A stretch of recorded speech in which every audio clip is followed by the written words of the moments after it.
O peso dos dois mundos.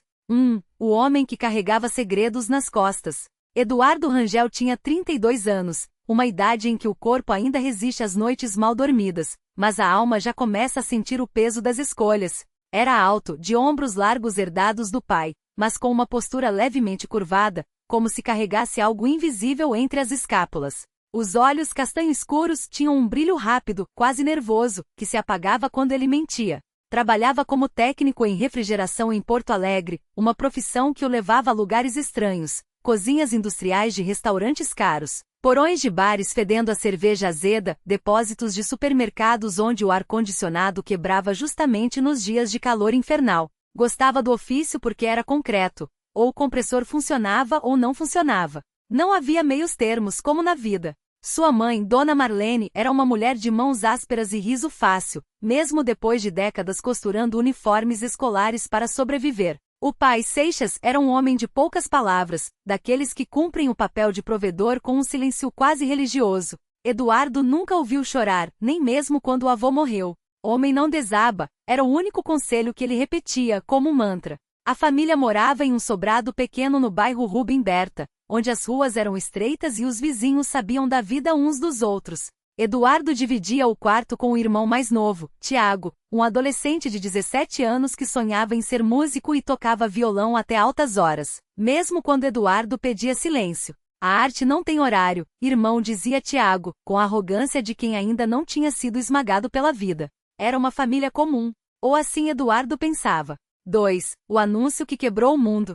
O 50 aniversário de Seixas foi comemorado em um salão de festas alugado no bairro Sarandi, decorado com balões dourados e uma mesa farta de comida. Marlene havia economizado por meses para aquele dia. 50 anos não é qualquer coisa, ela repetia, enquanto ajustava a gravata do marido com mãos trêmulas de orgulho. Eduardo chegou atrasado, como sempre. Tiago já estava lá, de camisa social emprestada, tentando não sujar a gola com o refrigerante. A festa seguia o script esperado. Tios bêbados, primos correndo, o bolo com velhinhas que demoravam a apagar. Até que Seixas pediu silêncio. Tenho um anúncio a fazer, disse, com a voz rouca de quem fumou 2 maços por dia durante 30 anos. O salão ficou em silêncio.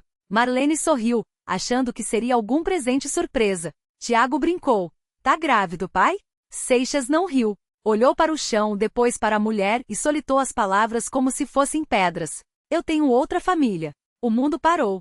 Marlene levou as mãos ao peito, como se tivesse levado um soco. Seu rosto perdeu a cor em segundos. Tiago deixou cair o copo, que se estilhaçou no chão. Eduardo sentiu o estômago revirar, mas não disse nada. Só observou o pai, esperando que fosse uma piada de mau gosto. Não era. Há 20 anos, continuou Seixas, agora olhando para um ponto vago na parede. Uma mulher em Canoas.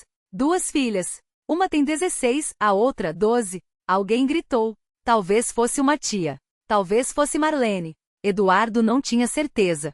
Ele só via o pai, imóvel, como uma estátua de um homem que já havia morrido por dentro há muito tempo. Marlene desmaiou. 3. A jornada pelos escombros. Os dias seguintes foram um turbilhão de dor e raiva. Marlene se trancou no quarto, recusando-se até a comer. Tiago quebrou o violão contra a parede do quartel. Não quero mais tocar porra nenhuma, gritou, enquanto Eduardo tentava, sem sucesso, juntar os pedaços da madeira. Eduardo, por sua vez, agia como sempre, em silêncio. Não chorou. Não esmurrou o pai. Só foi trabalhar, consertou geladeiras, voltou para casa e repetiu o ciclo. Até que uma semana depois do anúncio, ele encontrou Seixas sentado sozinho na varanda, olhando para o pátio onde Tiago costumava tocar. Você vai embora? Eduardo perguntou, a voz mais fria do que pretendia. Seixas balançou a cabeça. Não sei. Ela sabe? Ele referia-se a outra mulher. Sabe. Sempre soube. Eduardo sentiu um gosto amargo na boca. E por que agora?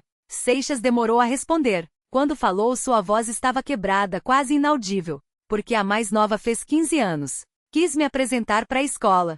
Disse que estava na hora de assumir. Eduardo riu, um som seco, sem alegria. Assumir o quê, pai? Que você é um mentiroso. Um covarde? Seixas não reagiu. Só continuou olhando para o vazio, como se já estivesse morto. Eduardo decidiu ir até Canoas. Não contou para ninguém. Pegou o ônibus no centro, com as mãos suadas e o coração batendo forte. Não sabia o que ia dizer. Talvez nada. Talvez só quisesse ver com os próprios olhos a prova de que seu pai era capaz de construir duas vidas em paralelo, como um arquiteto de mentiras. A casa ficava em um bairro simples, perto do rio. Uma casa pequena pintada de azul claro, com um quintal onde duas meninas brincavam de pular corda. Uma tinha cabelos cacheados, igual aos de Tiago. A outra, os mesmos olhos de Seixas. Eduardo ficou parado do outro lado da rua, observando. Uma mulher saiu na varanda, secando as mãos em um pano. Era mais nova que Marlene, mas tinha o mesmo cansaço nos olhos. Quando viu Eduardo, franziu o senho. Você é quem?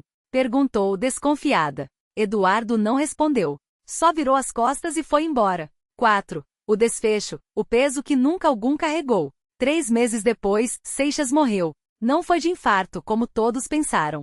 Foi de cirrose, agravada por um fígado que já não aguentava tanto álcool e tanta culpa. Marlene não chorou no velório. Tiago não apareceu. Eduardo ficou até o fim, olhando para o caixão fechado, imaginando se o pai tinha levado os segredos para o túmulo ou se no além, finalmente teria que encarar o que fez. A outra família veio ao enterro. As duas meninas de preto olhavam ao redor com olhos assustados. A mulher viúva agora seguiu o cortejo em silêncio. Nenhum deles falou com Marlene. Nenhum deles olhou para Eduardo.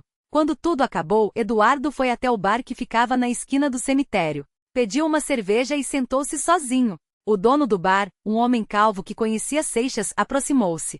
Seu pai era um bom cliente, disse. Sempre pagava em dia.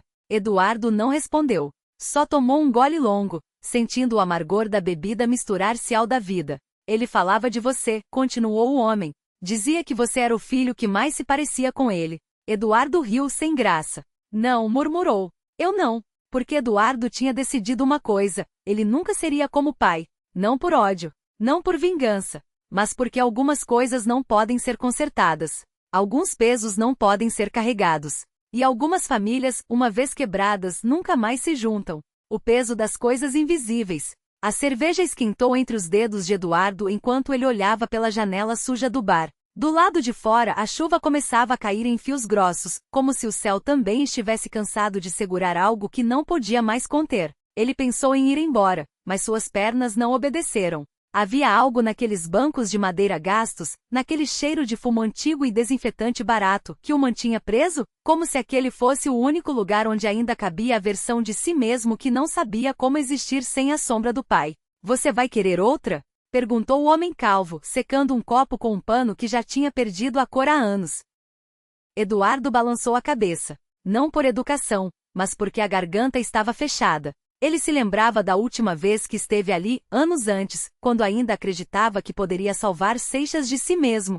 Tinham brigado na calçada sob o mesmo poste de luz que agora piscava intermitente como um olho doente. Você é igual a ele, não importa o que faça, o pai tinha cuspido entre os dentes. Na época, Eduardo jurou que provaria o contrário. Agora só queria entender por que aquela frase ainda doía tanto. A porta do bar rangeu. Uma mulher entrou sacudindo a água do casaco preto. Não era velório, não era visita, era só ela com os cabelos colados no rosto e um olhar que não pedia permissão para ocupar espaço. Sentou-se 2 mesas adiante, pediu um uísque puro e não olhou para ninguém. Mas Eduardo sentiu quando seus olhos passaram por ele, rápidos como uma faca testando a lâmina no ar. Você é o filho do Seixas?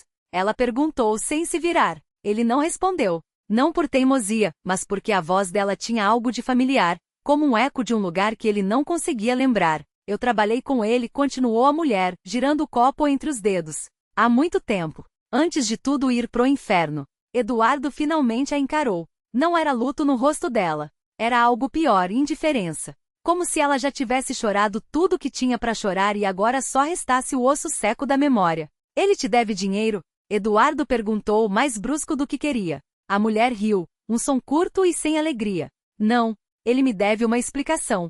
Mas acho que você também. O ar ficou pesado. Eduardo sentiu o suor frio nas costas, como se alguém tivesse aberto uma porta para um quarto que ele trancara há anos. Porque ele conhecia aquele tom. Era o mesmo que sua mãe usava quando falava dos assuntos que não se discutem. Era o mesmo que seu irmão mais novo, Rafael, tinha antes de sumir sem deixar rastros, levando consigo a única foto que provava que um dia eles tinham sido uma família.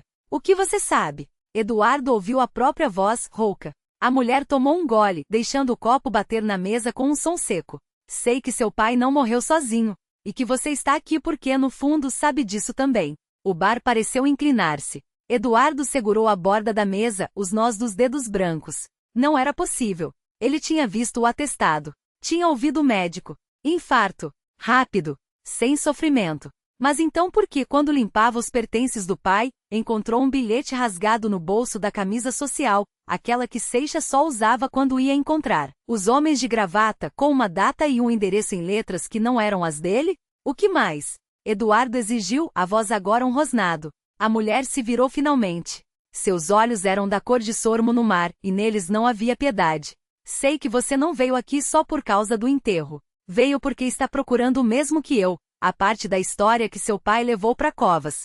Eduardo sentiu o mundo desabar em câmera lenta. Porque ela estava certa. E porque, pela primeira vez em anos, ele não tinha mais forças para mentir nem para si mesmo. Meu nome é Clara, disse ela, estendendo a mão. Não era um gesto de paz.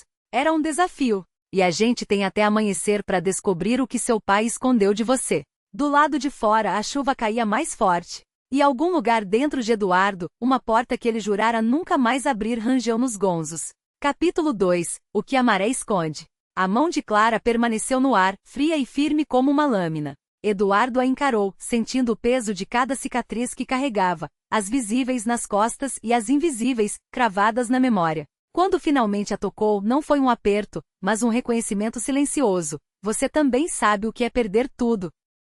Você não é daqui, ele murmurou mais para si do que para ela. O sotaque dela era rasgado, como se as palavras tivessem sido arrastadas por correntes distantes. Nordeste talvez. Ou mais longe ainda. Não, Clara retrucou, puxando a mão de volta. Mas seu pai era. Ou pelo menos parte dele. Eduardo recuou como se tivesse levado um tapa. Parte dele. Aquilo doía mais do que a verdade nua e crua, porque era uma verdade inacabada. O homem que ele enterrara 3 dias antes. Aquele que cheirava a tabaco barato e mentiras carcomidas, nunca falará de origens. Só de fugas. O que você sabe? Ele exigiu, a voz rouca. Ela não respondeu. Em vez disso, caminhou até a janela quebrada da casa abandonada onde se encontravam, onde a chuva entrava em fios prateados, molhando o chão de tábuas podres. Com um gesto rápido tirou do bolso um objeto envelopado em pano encardido. Quando desdobrou, Eduardo sentiu o ar preso nos pulmões. Era uma bússola. Mas não uma qualquer. O mostrador era de osso, as marcações gravadas à mão, e no centro, onde deveria estar a agulha, havia um dente humano, amarelado pelo tempo. Seu pai me roubou isso há 20 anos, Clara disse, sem olhar para ele. E eu passei metade da vida tentando entender por quê. Eduardo estendeu a mão, mas ela fechou o punho sobre o objeto. Não é seu. Ainda. Por que ele teria uma coisa dessas? Ele insistiu, a paciência se esgotando. Clara finalmente se virou, e pela primeira vez, Eduardo viu algo além da fúria nos olhos dela. Medo. Um medo antigo que não pertencia àquela noite, àquela casa, ou sequer àquele homem morto. Porque ela sussurrou. Essa bússola não aponta para o norte. Aponta para o que está enterrado. Um trovão rachou o céu. E lá fora, entre o barulho da tempestade, Eduardo ouviu outro som. O rangido de uma porta se abrindo. Não há da casa. Há do porão. Algo que não deveria estar lá havia acabado de acordar. O peso do silêncio. A porta do porão rangeu novamente, como um suspiro rouco vindo das entranhas da terra. Eduardo sentiu o chão tremer levemente sob seus pés, não como um tremor, mas como algo se arrastando para cima. Clara recuou até encostar na parede, os dedos brancos em torno da bússola de latão, cujas marcações não faziam sentido. Não havia rosas dos ventos nem graus, apenas símbolos gravados à mão, desgastados pelo tempo e por algo mais. Algo que parecia usá-la. Ele enterrou algo aqui, Clara murmurou, a voz trêmula. E não foi sozinho. Eduardo não queria acreditar. Seu pai, um homem de hábitos meticulosos e silêncios calculados, nunca havia mencionado um porão. Muito menos um que não constava na planta da casa. Mas ali estava, a porta de madeira escura com fechos de ferro oxidados que não deveriam ceder tão facilmente. E no entanto, um deles pendia aberto, como se arrancado por dentro. Você sabia disso, ele acusou, mais para si mesmo do que para ela. Clara não respondeu. Em vez disso, ergueu a bússola. A agulha, antes imóvel, girou bruscamente e apontou direto para a porta entreaberta. Depois para baixo. Não é um tesouro, ela disse. É uma dívida. Um cheiro subiu das escadas, úmido e metálico como moedas antigas deixadas na chuva. Ou sangue seco. Eduardo engoliu em seco. Lembrou-se das noites em que seu pai trancava o escritório, dos murmúrios em uma língua que não era o português, dos pacotes que chegavam sem remetente embrulhados em tecido cru. Nunca abriu nenhum. Até hoje. A gente precisa sair, ele disse, mas suas pernas não obedeceram.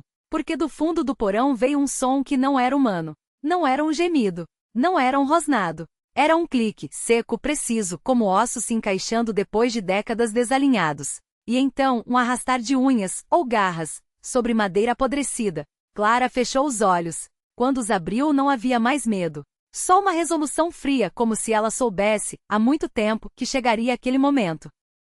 Seu pai não roubou só a bússola, ela disse baixinho. Roubou ela. E agora ela quer voltar. Eduardo não teve tempo de perguntar quem era ela, porque as sombras no fundo da escada se mexeram. E algo começou a subir. A coisa que sobe. O ar ficou espesso, como se o porão respirasse. Eduardo sentia o suor escorrendo pelas costas, mas não era calor. Era o peso daquilo que se aproximava degrau por degrau, com uma paciência de predador que já sabe que a presa não tem para onde correr. Clara não se mexeu. Em vez disso, estendeu a mão para trás, sem olhar, e pegou algo que estava sobre a mesa de trabalho do pai, um canivete de osso amarelecido, com a lâmina manchada de algo que não era ferrugem. Ela o abriu com um estalo, e o som pareceu ecoar mais alto que o arrastar das garras. Você sempre soube, Eduardo sussurrou, a voz quebrando. Não era uma pergunta. Ela não respondeu. Seus dedos apertaram o cabo do canivete até os nós dos dedos ficarem brancos. Quando eu era pequena, disse Clara, finalmente, ele me trancava no porão. Não por horas. Por dias. E toda vez que eu acordava, tinha mais um pacote na porta. Embrulhado naquele pano sujo. Ela engoliu em seco. Dentro, sempre tinha uma coisa morta. Um pássaro sem olhos. Uma cobra com a boca costurada. Uma vez, um dente. Humano. Eduardo sentiu o estômago revirar. E você nunca abriu? Abri. Os olhos dela brilharam, úmidos, mas não de lágrimas. Só que não era para mim. Era para ela. Cada coisa que ele roubava, cada ossada, cada pedaço de pele seca, era o preço. Para mantê-la presa. O som dos degraus rangeu mais perto. Agora dava para ver. Não eram sombras. Era ela, uma silhueta curva demasiado alta, os membros se dobravam de formas que não deveriam. A pele, se é que era pele, brilhava úmida, como se estivesse sempre chovendo sobre ela. E os olhos? Deus, os olhos. 2 buracos negros profundos demais como poços sem fundo. Mas dentro deles, algo piscou. Ela não é só uma coisa, Clara murmurou. É uma dívida. Eduardo recuou até bater nas prateleiras. Uma lata de tinta caiu, rolou pelo chão. O barulho fez a criatura parar. Por um segundo, só se ouviu a respiração ofegante dos dois. Então ela falou. Não com palavras. Não com voz. Foi como se algo rasgasse dentro da cabeça dele, uma dor aguda atrás dos olhos, e de repente ele sabia. Você tem o que é meu. Eduardo levou a mão ao bolso. A bússola.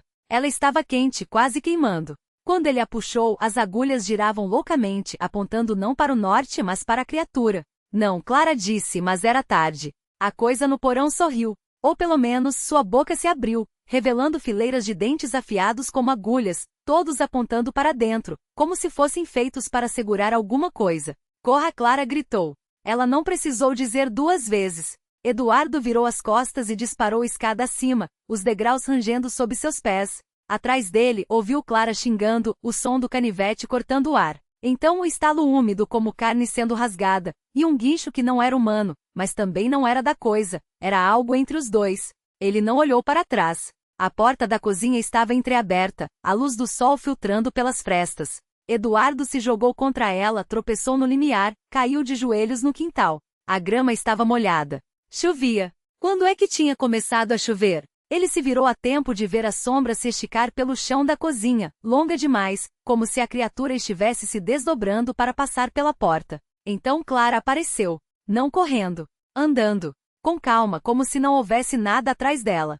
Só que havia. A coisa emergiu da casa como fumaça negra tomando forma, os membros se arrastando, se reconstruindo a cada movimento. E na mão, não era uma mão, ela segurava algo brilhante. A bússola. Clara parou a 2 passos de Eduardo. Seu rosto estava pálido, mas seus olhos ardiam.